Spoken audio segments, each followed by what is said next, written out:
মজলুম ফিলিস্তিনের পক্ষে স্মরণকালের ঐতিহাসিক মার্চ ফর গাজা দেখল বাংলাদেশ। প্যালেস্টাইন সলিডারিটি মুভমেন্ট বাংলাদেশের ব্যানারে মার্চ ফর গাজায় ঢল নামে লাখো মুসলমানের। ইসরায়েলের পণ্য বয়কটের ডাক দেন বক্তারা। বলেন, বিশ্ব মুসলিমকে একত্রিত হয়ে রক্ষা করতে হবে নিপীড়িত গাজাবাসীকে। সমাবেশে মূল নিবন্ধ পাঠ করেন আমার দেশ সম্পাদক মাহমুদুর রহমান। গাজাবাসীর জন্য মোনাজাত পরিচালনা করেন বায়তুল মোকাররমের খতিব মাওলানা আব্দুল মালেক। ইনামুল হাবিবের ক্যামেরায় আরো জানাচ্ছেন মামুন আব্দুল্লাহ। বলা হয় বিশ্ব মুসলিম একটি শরীরের মতো। শরীরের এক অঙ্গে আঘাত পেলে অন্য অঙ্গও হয় ব্যথিত। তা আরেকবার দেখল দেশবাসী। বর্বর ইসরায়েলি সৈন্যরা শহীদ করেছে 50,000-এর বেশি ফিলিস্তিনিকে। তাতে ফুঁসে উঠেছে বিশ্ব মুসলিম। ইমানি চেতনায় বলিয়ান বাংলাদেশের মানুষও দেখালো বিক্ষোভ।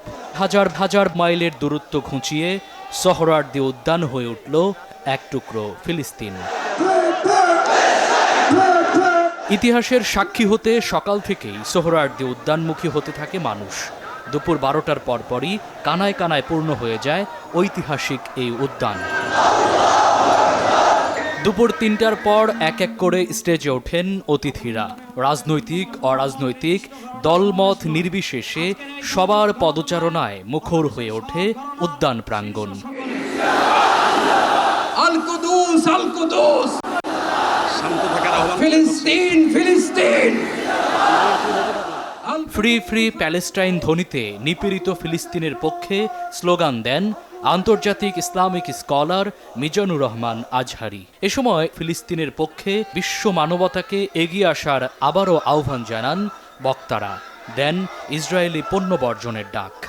এই গণজামায়াতে, এই জনতার মহাসমুদ্রে উপস্থিত হয়ে আমরা বুঝতে পেরেছি আজকের এই মহাসমুদ্র, জনসমুদ্র ফিলিস্তিনের প্রতি, আল আকসার প্রতি বাংলাদেশের জনগণের ভালোবাসার বহিঃপ্রকাশ। ভৌগোলিকভাবে আমরা ফিলিস্তিন থেকে অনেক দূরে হতে পারি, কিন্তু আজকের এই জনসমুদ্র প্রমাণ করে আমাদের এক একজনের হৃদয়ে, বুকের ভেতরে বাস করে এক একটা ফিলিস্তিন।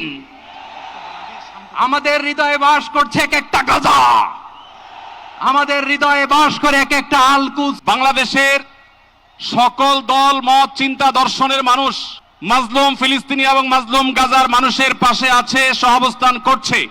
এক কাতারে দাঁড়িয়ে আজ বিশ্ববাসীকে আমরা দেখিয়ে দিতে চাই, আমাদের মধ্যে বিভিন্ন বিষয়ে চিন্তাগত মতপার্থক্য ভিন্নতা থাকতে পারে, কিন্তু মাজলুম ফিলিস্তিনিদের স্বাধীনতা, তাদের অধিকার, গাজার মানুষদের বিরুদ্ধে জুলুম বন্ধের দাবিতে আমরা প্রত্যেকটা বাংলাদেশের মানুষ ধর্ম বর্ণ নির্বিশেষে আমরা প্রত্যেকে তাদের সাথে সংহতি প্রকাশ করছি।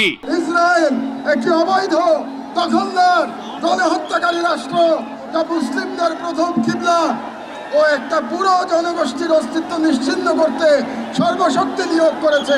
পাঠ্য বই ও শিক্ষানীতিতে আল আকসা, ফিলিস্তিন এবং মুসলিমদের সংগ্রামী ইতিহাসকে অন্তর্ভুক্ত করতে হবে। পরে নিপীড়িত ফিলিস্তিন এবং বিশ্ব মানবতার জন্য দোয়া মোনাজাত পরিচালনা করেন জাতীয় মসজিদ বায়তুল মোকাররমের খতিব মাওলানা আব্দুল মালেক।